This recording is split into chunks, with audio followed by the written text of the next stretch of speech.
What's up, guys? It's your boy Olashibomi, and we're going to be talking about credit score today. Credit score are really vital in the American society. Literally, it's a major flex.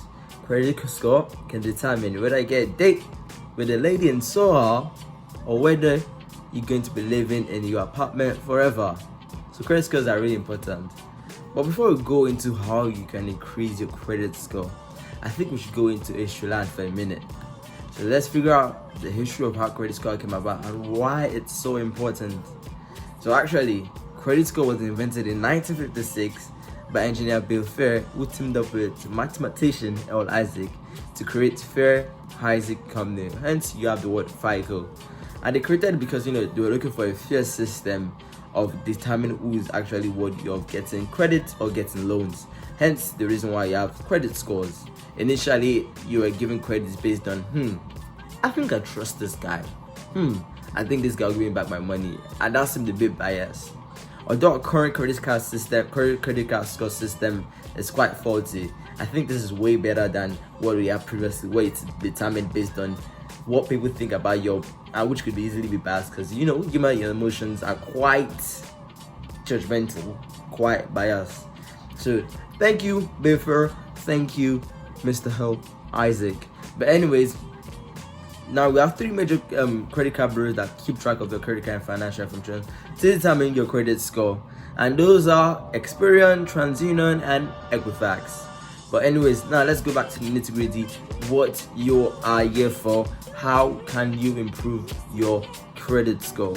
And I'm currently 19 right now, and I have a credit score of like 750 to 800. So a little flex over there.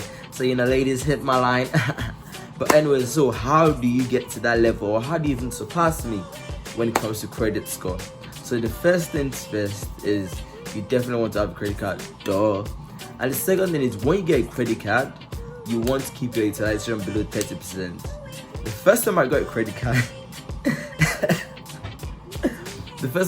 card, I used literally all my credit card. I thought, oh wow, they gave me $1,000 to use, and I used all that money on useless stuff. I bought like a new iPhone, I bought a MacBook. I don't even know why, and I was just going crazy.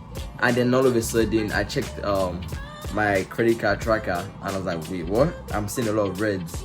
Then I did some googling and realized that you need to keep your credit card utilization below 30%. If possible, keep it at 15%, between the range of 0 to 15%, and you're good. But if you rely on credit cards forever, you want to keep it below 10%.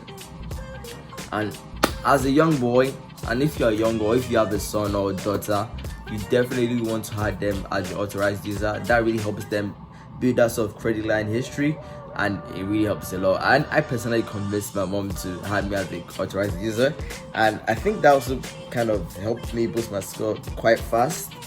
So shout out my mom, love you. And the other one is you always have to pay in full. I never. So it's a Nigerian thing, that Nigerians don't really believe in credit. Like, we don't like owing people stuff. So it's just my natural instincts. Like, hey, if I'm using someone else's money, I gotta pay as soon as I have my own money to pay. So I always leave aside, as soon as I get my paycheck, I always leave aside money for all my credit card bills immediately.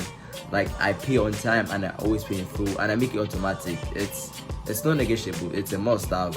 And if I don't have the money to pay the credits, I don't use it. I'm broke. Simple as that. And the fourth thing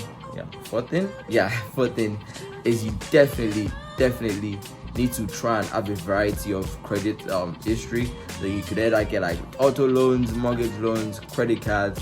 I personally don't really need a loan at this point in my life, so I just kind of stick to like getting credit cards, and I'm getting a credit card for like travel expenses to like boost that sort of credit history. You definitely want to hop on that train. Again, the game of credit is really simple. I think a lot of people overcomplicate it for no reason, and there's a lot of myth that, hey, if you constantly what's the word?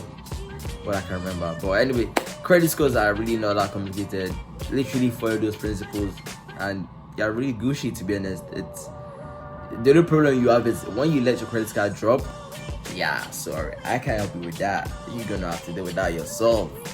But definitely once you get started, you want to make sure you're on track, keep it as high as possible, and try not to let it drop, because once it drops it's really hard to pick back up. So yeah, hopefully that was helpful. Hopefully you did not make any mistake I made, and probably gonna make a next video about types of credit cards to get.